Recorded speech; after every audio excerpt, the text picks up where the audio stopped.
Selanjutnya, sebab meraih hidayah dan mempertahankan hidayah adalah qiraatul Quran wal inshighalu bih. Sebab selanjutnya adalah membaca Al-Quran. Dan kita menyibukkan diri dengan Al-Quran. Membaca Al-Quran dan menyibukkan diri dengan Al-Quran. Belajar Al-Quran, membaca Al-Quran, mentadaburi ayat Al-Quran. Kita sibuk dengan Al-Quran. Maka hidayah Allah bukakan kepada kita. Lebih sibuk mana kita? Al-Quran atau dunia kita? Harus ada waktu khusus untuk Al-Quran. Kalau tidak pagi hari, siang hari, malam hari, ada waktu khusus untuk Al-Quran. Apa yang kita baca, silakan baca sebanyak-banyaknya. Tapi ada waktu khusus untuk mentadaburi.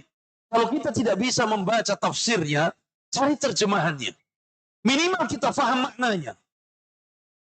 Sehingga ayat yang kita baca, kita bisa memahami, mentadaburi, mengambil faedah apa yang ada pada ayat tersebut.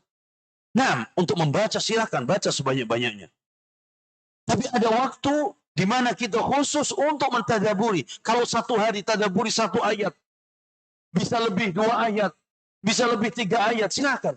Tidak bisa baca tafsirnya, baca terjemahnya. Sehingga kita faham apa yang kita baca itu tadi.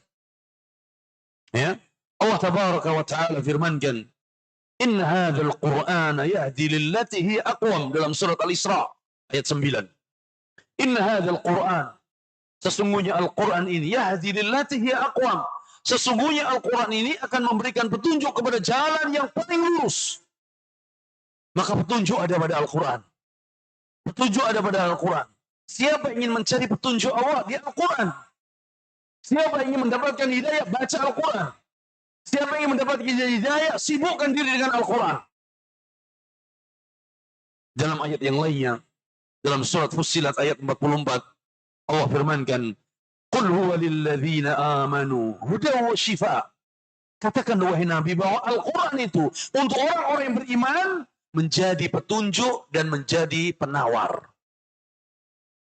Menjadi petunjuk bagi orang-orang yang beriman. Menjadi penawar obat bagi orang-orang yang beriman. Di mana? Di Al-Quran. Di Al-Quran. Kalau ada yang mengatakan, itu banyak orang yang baca Quran. Banyak orang yang hafal Quran. Kenapa jauh dari hidayah? Kenapa mereka menentang sunnah? Ya. Nabi SAW sabdakan, Al-Quran hujjatun lak aw alaik. Kata Nabi, Al-Quran nanti bisa menjadi pembelamu di hadapan Allah dan bisa menjadi musuhmu di hadapan Allah. Maknanya apa? Bahwa orang yang mempelajari Al-Quran dan dia mengamalkan Al-Quran, isi Al-Quran, dan dia mengikuti rambu-rambu di dalam Al-Quran, maka Al-Quran akan menjadi pembelanya. Tapi siapa yang hanya membaca Al-Quran, siapa yang hanya membaca dan menghafal Al-Quran, tapi amaliyahnya jauh dari petunjuk Al-Quran, ibadahnya jauh dari rambu-rambu Al-Quran, maka nanti Al-Quran akan menjadi musuh baginya.